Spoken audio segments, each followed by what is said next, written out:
Listo. No sea usted tan pesimista. Aquí lamento en el alma tener que contradecirle a usted. Yo conozco un poquito cómo funciona la empresa Ipsos. Y esa empresa trabaja con 5 politólogos graduados de esta carrera. Y les pagan muy bien, 9,000 horas. No está mal, ¿no?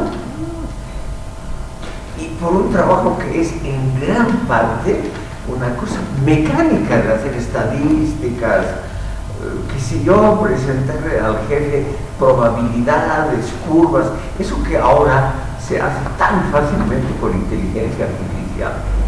Yo conozco a un alumno aquí de esta carrera que prepara todo lo que hace, él no piensa, no reflexiona, claro, no pierde su tiempo, él me ha dicho, no pierde el tiempo en las cosas, no está pensando, él simplemente le pregunta a la inteligencia artificial, la inteligencia le pone gráficos, al jefe le gusta todo lo que tenga colores, o sea, gráficos, tortas, cosas así llamativas, le encantan.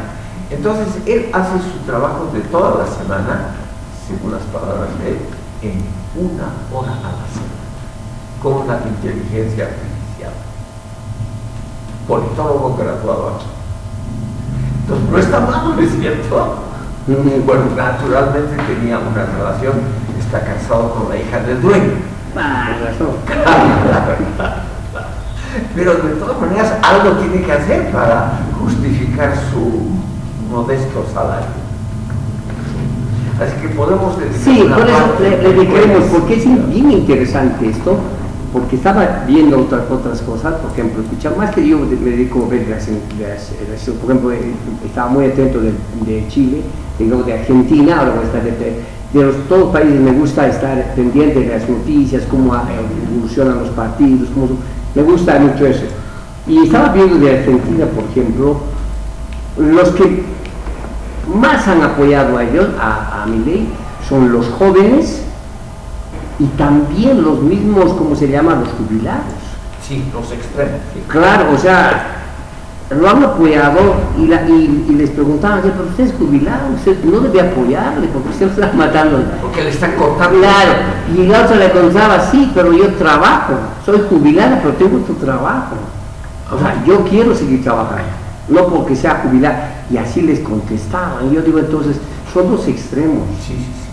Entonces, ¿dónde ha quedado ese voto de los, digamos, kirchneristas? Supuestamente tenía un voto duro también, que por primera vez en la ciudad ¿cómo se llama? En la provincia de Buenos Aires, le ha ganado Milei. Sí, sí, sí. Y por buen puntaje, no le ha ganado por un puntito, por buen puntaje le ha ganado. Eso quiere decir que ya se está desinflando eso. Sí, puede ser. Claro. El peronismo en Argentina tiene más o menos 82 años, desde 1943. Entonces, como toda obra humana alguna vez termina, puede ser que el peronismo esté llegando a sus últimos días, cosa que yo dudo, porque todavía hay una fuente muy grande que alimenta el voto peronista. Pero yo le quiero hacer a usted una pregunta, como usted es experto en ver el panorama exterior, porque es muy interesante lo que pasa con las próximas elecciones generales en el Perú y con la esfera de los partidos políticos en el Perú, porque vamos a hablar en esta sesión de la vida interna de los partidos políticos. Mi pregunta a usted es muy simple: ¿qué ha pasado con los grandes partidos tradicionales del Perú, como el APRA, etcétera? Como en toda elección, ¿no? Faltando, porque es el año todavía de ellos, sí. Faltando pocos, van a ser coaliciones. Ajá. No van a ir como antes iban, ¿no? El APRA, iban los partidos, van a ir en coaliciones. Porque igual que aquí se ha fragmentado, pero aquí hay una diferencia. Por ejemplo, Puno va a votar a la izquierda, eso ya saben que Puno va a votar. Por eso estaba escuchando a ciertos congresistas peruanos que decían, se lo regalamos a Bolivia, Puno, se lo deben, Bolivia, Puno, porque no necesitamos a Puno, decían ellos. Van a votar. Entonces, todo lo que es Lima y todo ese sector van a votar, pero fragmentados también. No hay digamos, un partido que sea líder, digamos, ¿no? Que vaya arriba. No hay. Pero mi pregunta adicional a usted, ¿por qué no hay ese partido líder en un país al que le va bien económicamente? El sol peruano se ha mantenido extraordinariamente bien en las últimas 2 décadas y también la economía peruana. ¿Por qué los partidos no, por ejemplo, del centro y derecha, no aprovechan esa bonanza económica? Por ejemplo, el alcalde de Lima, por ejemplo, tiene otro partido. O sea, llega a ser alcalde y ya crece como potencial candidato. Él no va a candidatear en estas elecciones, ha dicho, a las próximas sí, pero nuestras no. Entonces, él va a apoyar a otro grupo. Entonces, aquí, por eso le digo, el grupo izquierdista está perdiendo mucha fuerza en Perú. Mucha fuerza está perdiendo. ¿Por qué? Porque Ollanta, ¿cómo se llama? ¿El Humala? Es su hermano, el otro, el que está liderando. El que fue presidente. No, el que está presidente de la cárcel. El hermano, que era militar, tenía su partido, pero ya le han sacado del partido, ya no puede candidatear, ya no puede tener el partido él, porque lo han hecho ahí. Entonces, están así sacando, están haciendo. Ahora también, estaba viendo el último presidente que lo han nombrado, está igualito que Bukele está actuando.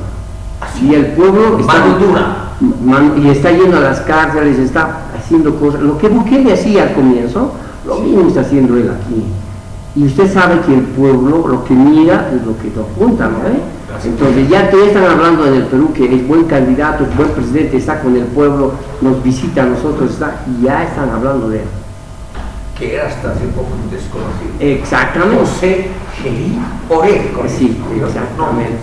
¿No ves? Entonces, como falta todavía tiempo, puede ser que él pueda crecer. Políticamente y hacer una alianza y entrar al gobierno. Y después es un trampolín para que lleguen a la presidencia. Claro. Eso está. De Chile también está interesante. Vi un debate donde todos son, pues, hay 2 o 3 que son de izquierda, pero los demás son de derecha, pero pues cada error que cometen los izquierdistas es comunista y lo peor que ella dice para explicar a los rotos, la candidata principal de la izquierda es una mujer, una señora Jara, guapísima. No, y además es del Partido Comunista. Pero lo que a mí me llama la atención, y con esto termino, es que los comunistas hablan de igualdad. Pero ella tiene iPhone y tiene plata en el banco. Si ella habla de la igualdad, todos debemos tener iPhone también, ¿no? Todos debemos tener la misma plata que ella. O en el caso anterior en Cuba, Fidel Castro, yate especial para él fabricado en Suecia. Tienen todos los cubanos un yate. Y ofrecen igualdad. Y 10 amantes como Castro. Pues difícil, ¿no? Que un ciudadano de la calle tenga esos privilegios. Claro, entonces ahí se ve nomás, ahí se va. Y los chilenos habían sido graves para eso. Cada vez le sacan TikTok y le dicen pues todo lo que ven. Le dicen pues cómo es posible que una comunista que tenga iPhone, ¿no? Acá al otro el pueblo debe tener iPhone. Y tiene un buen patrimonio, dice. O sea, bueno, doña Verónica nos va a decir algo, tal vez va a defender a la candidata. Yo opino que en la región ya la extrema izquierda, el comunismo, el socialismo ya está viniendo cada, porque como decía Ricardo, ellos tienen el discurso de igualdad, de equidad, de que todos tenemos que tener lo mismo, pero ellos son los únicos que tienen lo mismo, o sea, la misma cuenta bancaria que tienen a los que ellos tanto critican, o más, aparatos electrónicos, como decía, tanto critican al imperio, tienen los últimos iPhones, o sea, en tecnología ellos tienen lo último, o sea, critican tanto el imperialismo, pero son los primeros en manejar lo último que el imperialismo, en tecnología, inclusive hasta para ellos mismos informarse, ¿no? Entonces, es un discurso, yo creo que la gente se está dando cuenta que ya no va, porque aquí mismo en Bolivia hemos visto, ¿no? O sea, el discurso de igualdad, de equidad, de todo. Como decía el ex señor presidente que teníamos, era más ojo alegre que 100, o sea, donde ponía el ojo que le pone la bala. Entonces, no, el socialismo ha demostrado que simple y llanamente es tan igual ambicioso y maquiavélico como los otros partidos de derecha a los que les tanto se critica.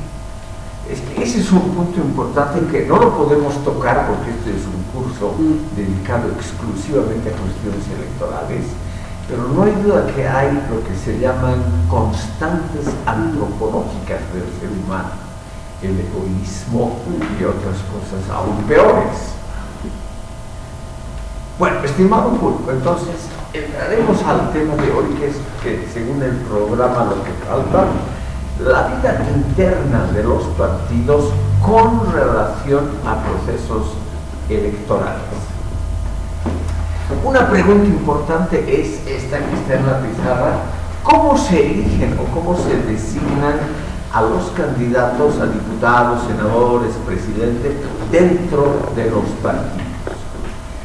Aquí en Bolivia, la vida interna de partidos, asociaciones ciudadanas y pueblos políticos, que son los tres que pueden participar en elecciones, no está bien regulado, y yo diría por suerte, porque hay otros países realmente donde por ley sus actividades internas están totalmente reguladas, y eso, creo yo, no es bueno para la vida política, que puede ser muy diferente de partido a partido. Los candidatos, estimado público, pueden ser designados o elegidos de varias maneras dentro de un partido político. Puede haber, por ejemplo, en el caso de las primarias, las llamadas libres integrales, donde toda la población con la que están en la posibilidad ciudadana de votar puede también votar por las decisiones internas de un partido. Es el caso de la Argentina. Entonces, en estas elecciones primarias, que además son obligatorias, por suerte aquí no tenemos eso, la población en general puede decidir quiénes van a ser los candidatos de partidos específicos, con el argumento de que eso es realmente el ejercicio más libre del voto universal. No sé qué pensarán ustedes, pero es una cosa muy curiosa. Un ciudadano normal puede votar en las llamadas elecciones primarias por el candidato de un partido X sin que él sea miembro del partido ni tenga nada que ver con el partido. Eso hay en varios países europeos, ese tipo de elección realmente primaria, integral, muy amplia, con resultados que no han sido malos y que curiosamente coinciden con lo que el partido habría decidido si solo sus miembros inscritos pudiesen votar. Porque esa es la otra posibilidad, votación libre, pero solo entre los miembros del partido. Estimado público, eso es, digamos, lo más tradicional dentro de la democracia pluralista, que los miembros de un partido en votaciones, a veces votaciones controladas o supervisadas por el órgano electoral, que esa masa de miembros, por votación libre y en elecciones con contendientes diversos, elijan a los que van a ser candidatos a diputados, senadores, presidentes, etcétera, con varios problemas internos, obviamente, que aquí don Ricardo nos va a explicar. A ver, yo quisiera hacer dos puntualizaciones que me parecen interesantes. Primero, en el reglamento del órgano electoral existe donde todos los partidos deben hacer sus congresos para elegir a todos sus dirigentes. Sí. Que yo sepa, en esta última elección todos los partidos, nunca he escuchado que hayan dicho nosotros vamos a hacer un congreso para elegir a nuestros candidatos. No ha habido. Por ejemplo, el caso que menciona don Ricardo Quijano es dramático. El partido ganador aquí, la Democracia Cristiana, creo que nunca ha tenido un congreso general público, nunca ha tenido una discusión interna y nadie sabe quién son los dirigentes. No es cierto que ahora juegan un cierto papel anti o subdemocrático, diríamos. Adelante. Y otro punto también es importante, por ejemplo, había la paridad de género, sí. También dice. Y los candidatos todos los partidos debían presentar sus candidatos con paridad de género. Una mujer, un hombre, tampoco han presentado. Los candidatos a presidente y vicepresidente eran hombres, no había mujeres. Había. ¿Me entiendes? Pero no, las que han ganado no estaban. Sí. Uno. Dos, si usted mira las franjas de los partidos, no hay esa paridad de género. Entonces tampoco les obligan a los partidos a cumplir esas normas que ellos mismos sacan. Entonces yo creo que por ahí estamos un poquito mal, porque si sacamos una norma, la norma se respeta. Por lo tanto, si hay paridad de género, debe cumplirse. Debe haber congresos. La Corte para eso está, para ir a verificar si hay congresos, cómo se eligen a los diputados, cómo se eligen a la mesa directiva de los partidos. Sí. No hay ningún control efectivo. Eso sería. Yo he trabajado en la antigua Corte, me permito repetirles lo que escuché de boca del entonces presidente Salvador Romero Valdivian. Él nos dijo a todos los funcionarios: no vale la pena controlar la vida política de los partidos porque no nos van a permitir. Y además no hay un interés público por ello. Ningún tribunal nos va a acusar o nos va a decir tienen que controlar la vida interna de los partidos políticos. Por lo tanto, no vale la pena porque no hay la necesidad pública de hacer ese tipo de elecciones y demás. Y por lo tanto, nos cruzaremos de brazos. Lo mismo nos digo con respecto a la paridad que usted menciona, que es asunto antiguo. No hay que insistir mucho, nadie va a cumplir. Doña Verónica. En cuanto a eso, si mal no recuerdo, era el año pasado y el anteaño pasado en que el MAS tenía ese problema por la fragmentación que ha tenido, ¿no? Sí. Entonces invitaban al órgano electoral para que realmente legalicen, ¿no? su congreso, todo eso.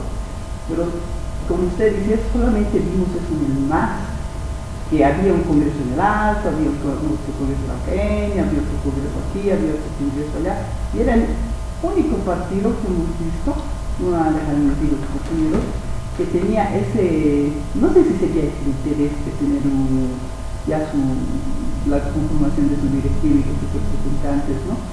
Pero los demás, como usted dice, curiosamente, o sea, han brillado, y pese que el MAS estaba sobreexigido a nivel público, con ese problema que tenía que Luis hacia aquí, que Evo Morales hacia allá, todo esto, y los demás no, o sea, ni nosotros mismos nos hemos dado cuenta de que no estaban cumpliendo los demás partidos ese requisito, ¿no?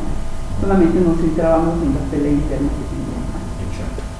Ahora, hay podríamos llamar una costumbre, una tradición santificada por el ejercicio, yo diría, de siglos aquí, en muchos países del mundo, que es el famoso dicho español: se acata pero no se cumple, que era lo que se decía en la colonia.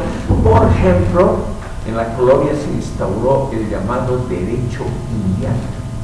Ese derecho indiano era muy progresista con respecto a la protección de los indígenas, de los originarios aquí, en todas las colonias españolas. Y sin embargo, siendo un derecho santificado con la firma del rey, etc., no se llevaba a la praxis. Con el argumento se acata ese ejercicio de ley verbalmente, pero no se lo cumple en la realidad. Esa tradición es muy, muy firmemente implantada aquí. Y por lo tanto, la paridad de género, cualquier cosa, el control de la vida interna de los partidos, si no se lleva a cabo total, nadie va a reclamar. Entonces, ¿para qué hacerlo? Estimado público, veremos otro sistema de elección de candidatos. Se puede hacer naturalmente una especie de votación previa, una especie de votación dentro del partido, pero previa selección de algunos candidatos por la jefatura. Este es probablemente el método más usual en todo el mundo.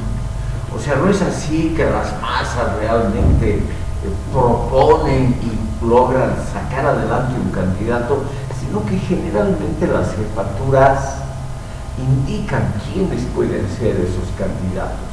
Y entonces la elección dentro de los partidos es generalmente una confirmación de lo que las dirigencias ya previamente han decidido.